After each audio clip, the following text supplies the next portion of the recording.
Hola amigos, ¿cómo les va? ¿Cómo están? Bueno, hoy pensaba en cómo uno va entrando en temas, ¿no? Y como siempre esos temas son la manifestación de uno mismo. Y, y cómo venimos entrando en el tema en principio, el autismo. Eso me llevó a sentir que tenía que explicar un poco más profundamente las cuestiones de los no nacidos. ¿Qué hacer con esos entierros? ¿Qué hacer con esos niños? Con esos héroes que no llegaron a nacer, pero que vienen también a hacer esa experiencia de esa manera perfecta, ¿no? Y,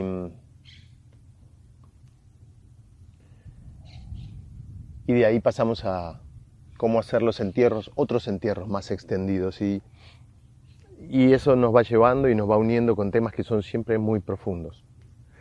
Eh,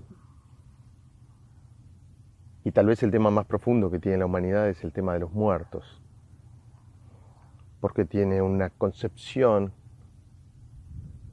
occidental de los muertos y en muchos casos cristiana de los muertos. Eh, y lo importante a tener en cuenta acá es que no importa si uno eh, practica o no determinada religión, las verdades son universales, no pasa por ahí, ¿eh? Sino simplemente ver cómo esas informaciones que están en el inconsciente colectivo a nosotros nos embeben, y no solo nos embeben, sino que nos rigen, nos hacen sentir que tenemos como una necesidad de obediencia. No es una obediencia obligada, sino que la sentimos y hasta creemos que es por decisión propia. Esas son las obediencias inconscientes. Nuestros gustos, nuestros sentires en general, nuestras opiniones siempre están condicionadas por esas capas del inconsciente. Y con respecto a los muertos, tenemos una relación muy particular. Ahí anda, miro para abajo porque está Jake. Ahí, vení, Jakeito, vení. Va a mover la mesa. Eh, y entonces sentí hacer esta pequeña charlita sobre otro aspecto de los muertos. Lo primero es que yo expliqué en estos días que en realidad tenemos que hacer, quien lo siente por supuesto, estas ceremonias personales para con los propios muertos, porque en el inconsciente todo eso nos modifica cosas, nos cambia de lugar con respecto a qué número de hijos somos. Es muy largo el tema, porque en realidad tenemos los dos números de hijos, el que creemos tener y el que tenemos a nivel biológico. Entonces no hay que enfocar las cosas de una sola manera, sino ampliar el enfoque, nada más. Recuerden que la verdad más amplia es la que abarca las otras, no la que se contradice con la anterior. Eh, y con el tema de los muertos, hay un tipo de muerte que es mejor tomar conciencia, hacer todo lo que hay que hacer a nivel de descarga, de reprogramar el pasado y todo eso, y después hacer un determinado tipo de ritual. Pero hay otro, eso no quita que haya rituales que uno hace en otro sentido. Cuidado, porque este tipo de informaciones muchas veces son las que después desembocan en la creencia de que yo dije que hay que hacer directamente el ritual. No, pero sí hay otros rituales que uno puede hacer con respecto a los muertos y que están relacionados con la conexión y la relación que tiene uno con el entorno. Y por eso les quiero contar algunas cosas. Por ejemplo, saben muchos que cuando yo viajo, llego a lugares donde hago un ejercicio que siempre es para mí, siempre aclaro eso, el ejercicio es siempre para mí, pero es en relación a los muertos del lugar. ¿Qué hago ahí? Yo tomo una piedra del lugar cuando llego, la tengo en mis manos, cuando ando por las montañas, cuando ando por otros países, cuando ando por playa, cuando ando por ríos. Tomo en un momento de cada viaje una piedra e invito a todos los muertos del lugar que no han sido vistos, no han sido reconocidos, no han sido enterrados, a que ingresen a esa piedra. Porque en nombre de alguien que está haciendo una experiencia biológica, en nombre de alguien que está vivo, vengo a darle la despedida que no han tenido. Dejo esa piedra, ¿eh? unos 10 minutos, 20 minutos, o un rato si me voy a quedar en ese lugar, y finalmente, o en el mismo momento, o en otro momento de ese mismo viaje, hago el entierro de la misma manera que se los comenté estos días. Entonces, ese tipo de relaciones con los muertos lo que hacen es que uno se sienta, porque el ritual siempre es para uno, es uno el creador, no es para la tierra, para esto, para lo otro, porque la tierra se va a enojar. Chicos, cuando escucho cosas de culturas muy antiguas, de culturas muy respetadas en la humanidad, de culturas que tienen un lugar que hoy por ahí se le da mucha importancia en el inconsciente colectivo, y escucho a representantes de esas culturas decir que la madre tierra se va a enojar,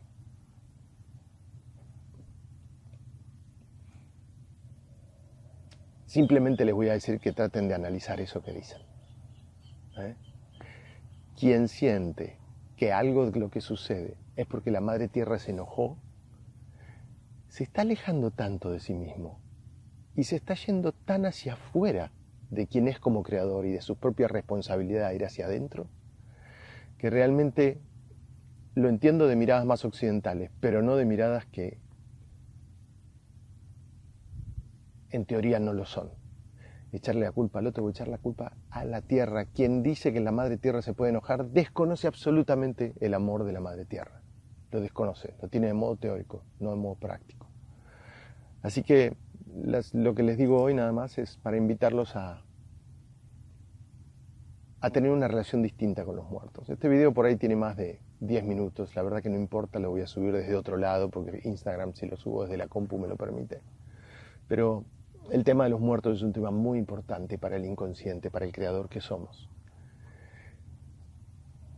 Y la unión que se tiene con los muertos desde el punto de vista consciente, desde el punto de vista de los sentidos, es una mirada absolutamente trunca para la relación con los muertos. Los muertos no están muertos, no hay absolutamente nadie muerto. No existe, todavía nadie ha muerto. Sé que para quien no ha hecho un camino determinado y ha viajado muchas veces a esos lugares donde hoy los muertos están, desde la película Coco, que es una excelente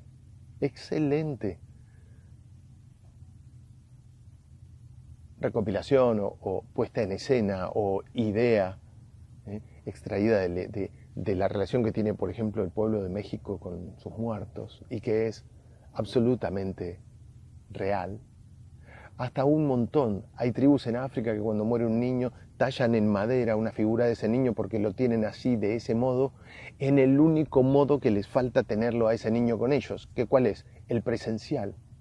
Pero en la cultura occidental se habla de que cuando uno habla con sus muertos está bloqueando un duelo, está no reconociendo que la persona murió, y no es así.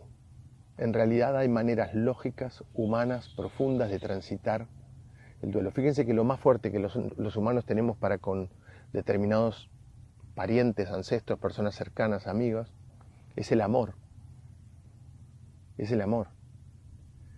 Y sin embargo, eso no está en ningún lado. No es sensorial, no lo puedo tocar, no lo puedo oler, no lo puedo ver, no lo puedo escuchar. Lo que sucede es que ese amor está tan unido a cuestiones sensoriales que cuando se tiene una cultura en la que solamente existe la materia y lo sensorial, al desaparecer eso uno dice, ¿qué hago con este amor? ¿Ok? Entonces lo que se nos enseña es la manera de procesar para que al fin y al cabo podamos reconstruir esto, Y sin embargo también hay una respuesta, otra respuesta además de esta, que yo no digo que esté mal, pero hay otra respuesta. Y esa respuesta es que en realidad lo único que te está dejando de suceder es que estás dejando de tenerlo a modo sensorial. Pero del modo profundo, de ese mismo modo donde tenés guardado el amor, eso sigue estando. Siempre. Siguió, sigue y seguirá estando. Y cuando llegue el momento en que vos mismo hagas esa otra parte del juego, donde descubrís que es imposible morir, que ese es el momento en que uno deja de estar para los demás, en ese mismo instante descubrís que nunca hubo nadie muerto, que siempre en niveles más convergentes de conciencia es imposible la muerte porque hay una sola cosa, hay una unidad, y lo que hay son destellos de esa unidad, y lo que hay son creaciones tuyas de seres. Entonces, en tu creación, lo mejor que te puede pasar cuando hiciste un camino de ser creador, lo primero y lo más del nivel más básico de conciencia es que te dejas de quejar. Eso es lo primero que uno nota cuando el otro realmente se reconoce creador. Si no le estás reclamando a B, a Magoya, ¿okay? Siempre reclamando. Y eso es un niño, un niño es lo más puro que hay, pero me refiero en cuanto a despertar de conciencia, ese es como el primer pasito. Después uno se deja de quejar. Después uno empieza a poner en práctica el hecho de ser creador y ve que los demás se modifican cuando uno hace eso. Y después, cuando lo hacen muchas veces, se da cuenta de cómo es posible que yo tome conciencia y él se sanó, cómo es posible que yo tome conciencia y él dejó de ser violento, cómo es posible que tome conciencia y el novio que nunca llegaba ahora llega. Y ahí empieza uno a darse cuenta de que es creador. Pero cuando uno se va dando cuenta de que es creador, también se va dando cuenta de que nadie existe entonces, del modo que uno cree que existe, sino que todos están ahí en función de uno. Y cuando uno hace eso mucho tiempo, uno hace ese camino mucho tiempo, uno se da cuenta entonces, al fin y al cabo, que en su propia creación uno no se puede morir. Eso es imposible. ¿Ok? Y que cuando uno haga el siguiente paso, siguiente paso, otra vez va a salir a crear a todo y a todos. El problema está en la importancia y el lugar que le damos a lo únicamente sensorial, que es el más pequeño de los mundos. Es el mundo trunco, el mundo que carece de profundidad, el mundo que no tiene alma, el mundo que no tiene amor, el mundo que no tiene odio, el mundo que no tiene otras cosas, porque esas otras cosas no se ven, no se escuchan, no se tocan, no se huelen. Entonces para el ser humano occidental no existen. Por eso para el occidental el muerto es alguien que deja de existir. Y para quien tiene un pensamiento completo, el muerto es alguien que deja de ejercer su rol sensorial. Nada más que eso. Por lo tanto, podés convivir con él, podés preguntarle, podés hablar, pues lo que los originarios llaman los apus, los espíritus tutelares, los espíritus de la montaña, los espíritus de las cosas, los espíritus de la familia, los espíritus de los ancestros. La relación con los muertos nos enseña a estar completos. Y esa es mi invitación de hoy. Mi invitación de hoy es a que ahora que están llegando estas Pascuas,